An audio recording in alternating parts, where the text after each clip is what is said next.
Hello, my friends. Well, today I'm going to be trying a cloud pour. But before I get to that, I want to show you 3 finished pieces.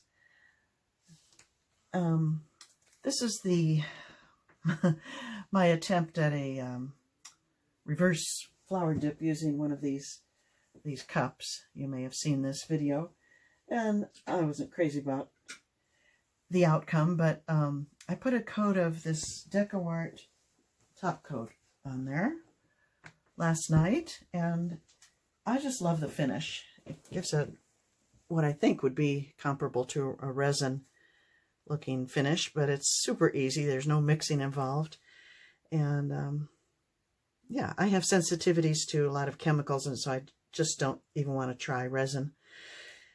But this works just great. It's a little tricky to use. I wouldn't go any bigger than a 12 by 12 probably, unless you're really confident with the technique. I follow the directions. I pour on a puddle about that big and tilt it all around, and then set it up to dry at a 45-degree angle. Now you kind of have to babysit this edge here because it will flow down here and drip, so I leave the thumbtacks in there. Thumbtacks? Push pins? And so that edge is off the surface. And let it dry overnight. And yeah, I did this less than 24 hours ago, and I'm real pleased with it. You can't, it seems to always be, it doesn't feel tacky to the touch, but you can't stack things against it or you will have problems. So be aware of that. That's that. Then I had a commission to do a pet portrait, and I'd done this ring pour on video not long ago, and I thought it would be nice to tuck this little, well, big, he's a giant dog, into the ring pour, and I'm real pleased with it. The way it came out, I just think he kind of seems to pop right out of there, either that or he looks like he's resting on a rug, but it's just a fun background for this particular guy, and I think just about any animal might look really good on that. So I'm going to do some more ring pours with negative space and do the same. So anyway, need to varnish him yet, but he'll be off to his new home in a bit. And then lastly, I wanted to show you the Dutch pour, the dried result of the Dutch pour I did the other day.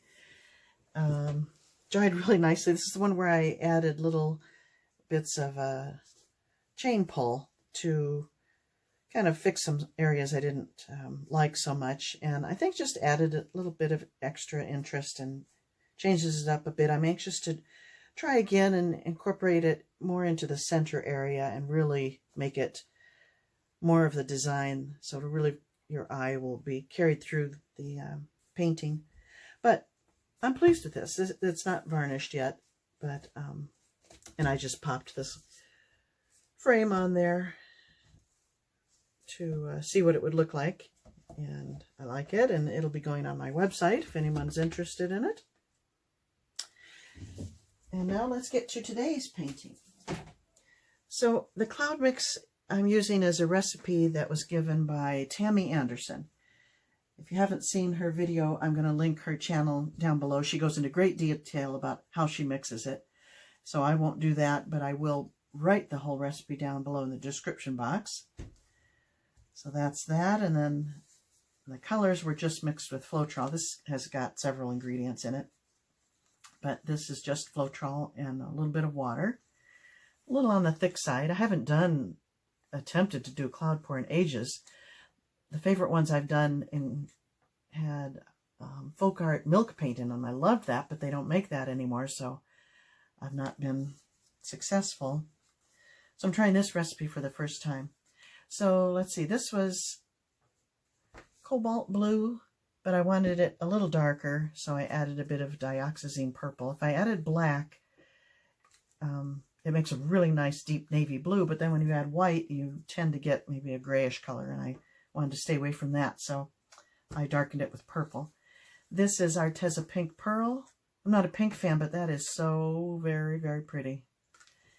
This was Arteza Pearl Magenta, but I didn't want so many metallic colors either, so I added some Soho magenta to it. So it's got a little bit of shimmer to it, but not as much as this, had it been the straight pearl magenta.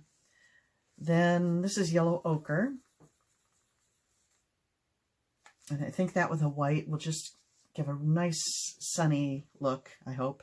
And if it mixes with the pink a little bit, it should make a pretty orangey color. And I'm trying to keep it away from the blue, so I've separated it by the two pinks, and then this final color was Modern Masters in the Gold Rush. And it just wasn't the right color. I wanted it a little richer, so I added a little bit of antique bronze to it to come up with a darker, rich gold. So that's my colors, and those are my colors, and here we go. I've got a 14 by 14. I'm just going to do the traditional ring pour with it and tilt and see what happens. My plan is I don't want a bunch of white clouds. I want more of the effect of kind of, I don't know how to describe it. We'll see if I get it. But so what I'm going to do, rather than layer this in the cup, I'm going to pour it from high and let it blend into the colors. So here we go.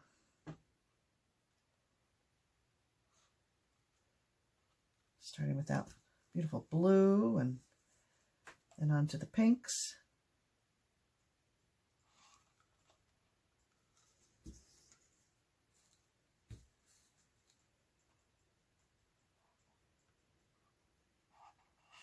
Now I think it's time for some of the white, and as I said, I'm going to pour it from up high. Kind of have it blend. Well, that was a lot, probably more than I meant to, but I got carried away with the pouring from high. Okay, now the yellow ochre.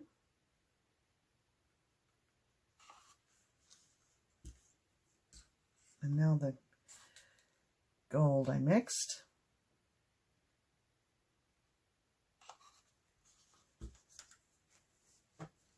More white.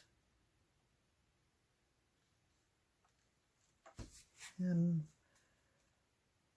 one more layer of the colors.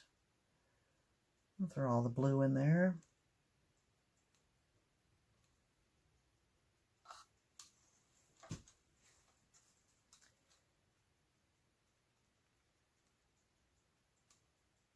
Most of the pink.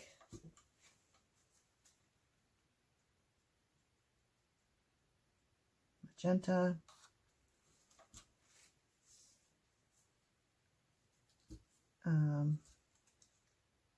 Yeah, I'll try putting some of the yellow ochre next to the pink. I might like that. I might not. And now some of the white. Maybe I'll, yeah, I still let it drop in there a bit. Finish it off with this gold.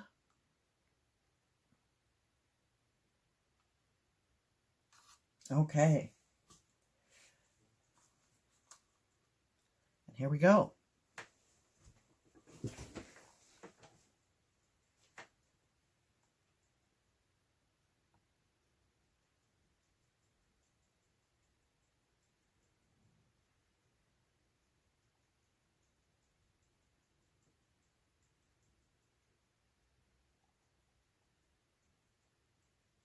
I guess I should be pouring slowly. I'm going too fast.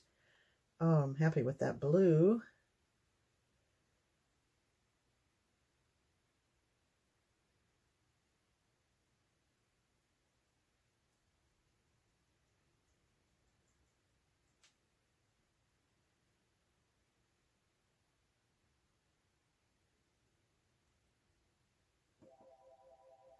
Oops.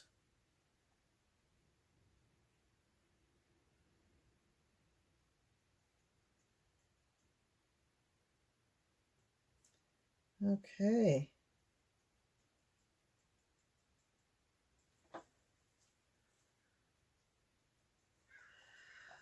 Whew.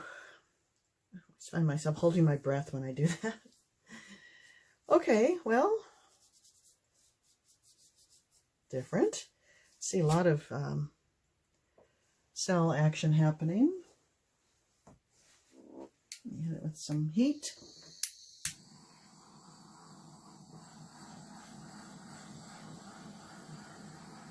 Not getting the big cloudy looks that, not that I was so much expecting, because I didn't layer it, and maybe I would have gotten that had I layered it, but I'm okay with that. I just want to get some kind of an effect from that mix. All right, what's that?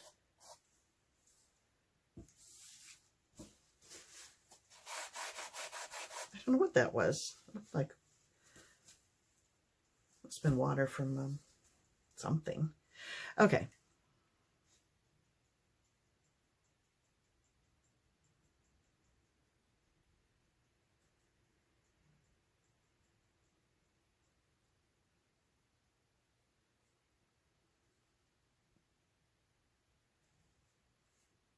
I like that in the blue area. That's nice.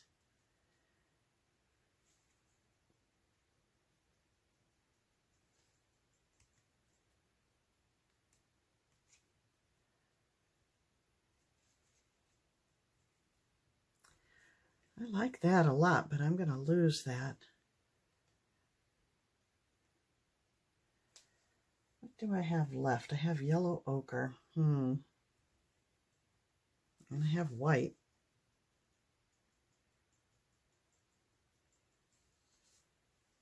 Oh dear. Now I want to save this. I was thinking of pouring the cloud mix there, but I want to save it and next time do a layering and see what kind of look I get. So I'll just have to lose some of it. I'll slowly go over here. Way too much pink for my taste, but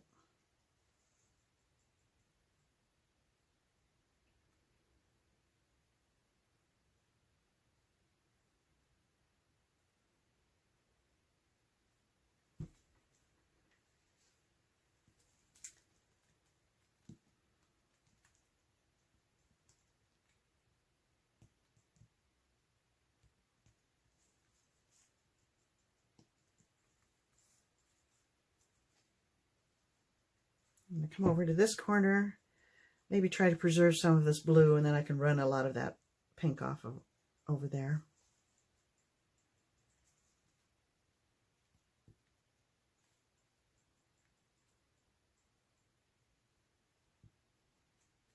Nope, the blue has left the building.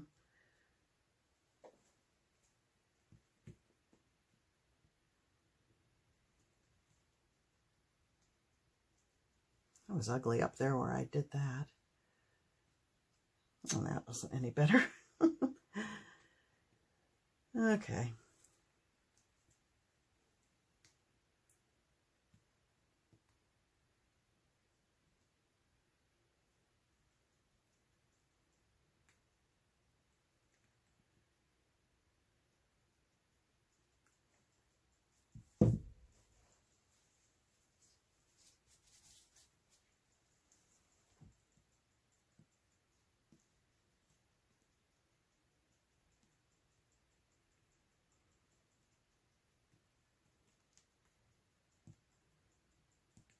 How funny those white shapes are in the dark blue.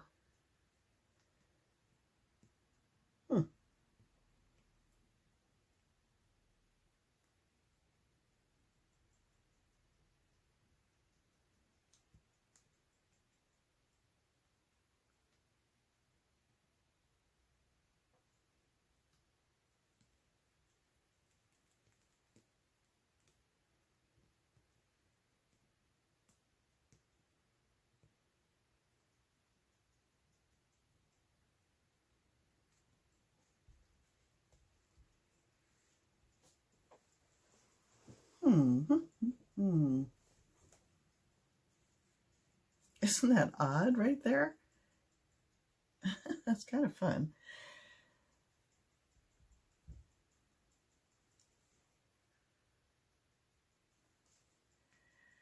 Well,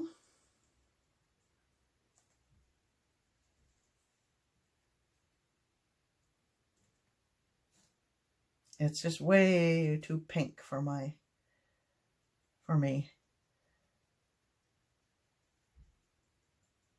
And I knew that ahead of time that it would be. I don't know why I persisted in doing it. Maybe I was trying to use up the pink.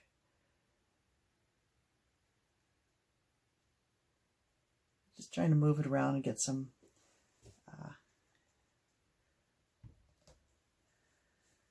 movement in here. I'm going to hit it with a torch and see what happens and then be done with it.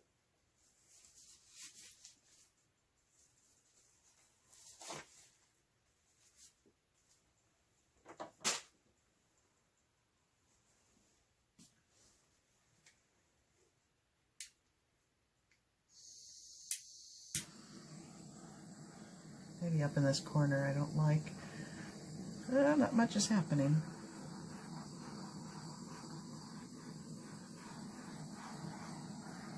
Maybe there's something about the cloud pour and metallics that don't jive. Because in the blue, which was not, is where I have this, any kind of an effect that I expected, hoped for. Well, there's some interesting things happening with the metallics. I don't hate it. It's just the colors are off-putting to me.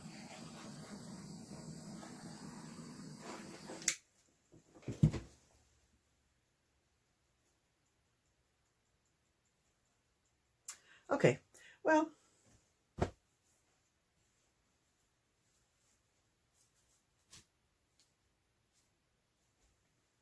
okay, sorry. Let me take you in for a little closer look.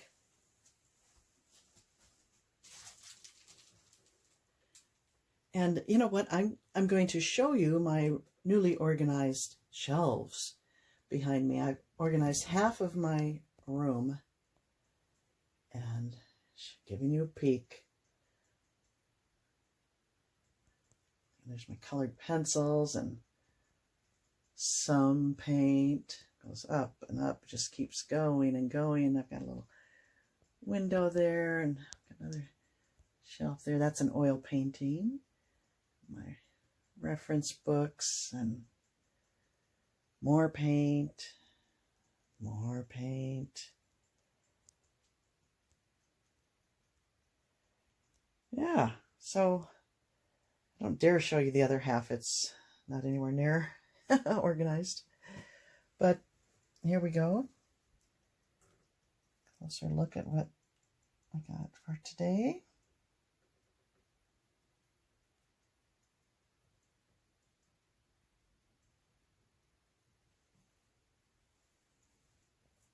There's my fingers. Hello. Look like claws.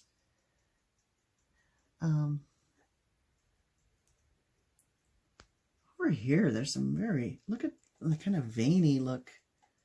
The pink is overlaying the blue. That's interesting.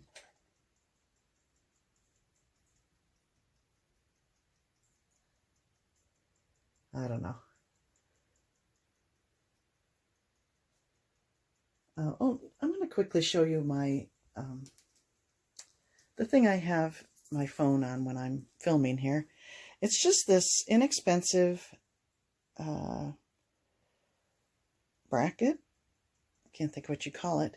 And I just rest the phone in this little thing here, and I can easily take it off to bring it down for a closer look. And I think it was like $25 on Amazon. So if anybody's interested in starting a channel, this is a real easy way to go. It just clamps on the table there, and it's fully adjustable.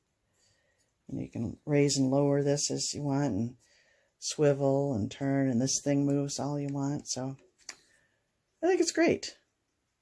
Anyway, I have really taken you in for a closer look at my mess here. Oh, what the heck. I'll show you the whole thing. Here's the other half of the room. It's just terrible. but maybe this will inspire me to clean a little bit. Oh my gosh, here's my collection of paintbrushes. Shame on me. And that's not even all of them. That's just a good amount of them, but oh, it's terrible.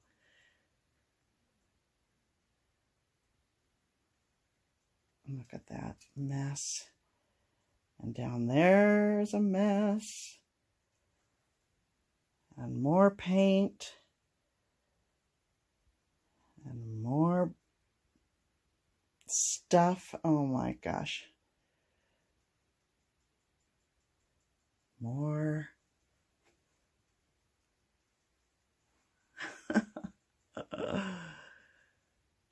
Oh, this is interesting. We have a couple of cats in our house temporarily, and I used to dry my paintings in the living room, but no longer can do that. So my husband rigged up this thing above these two doors, 2x4s, and the idea was to put the paintings as they dry up there. So that's a pastel drawing I did of Marilyn. And anyway, it works pretty well, although it's pretty much just a storage place. And that's a painting from my little grandson from years ago. And I won't even show you the closet. It's just terrible, terrible. That was a poster from a show I had at the Cypress Gallery. And more paint and frames. Oh my word, this is embarrassing. Okay, folks, let me wash the taste out of your mouth and mine with one final look at this painting. And we are done. Thanks for joining me. See you next time.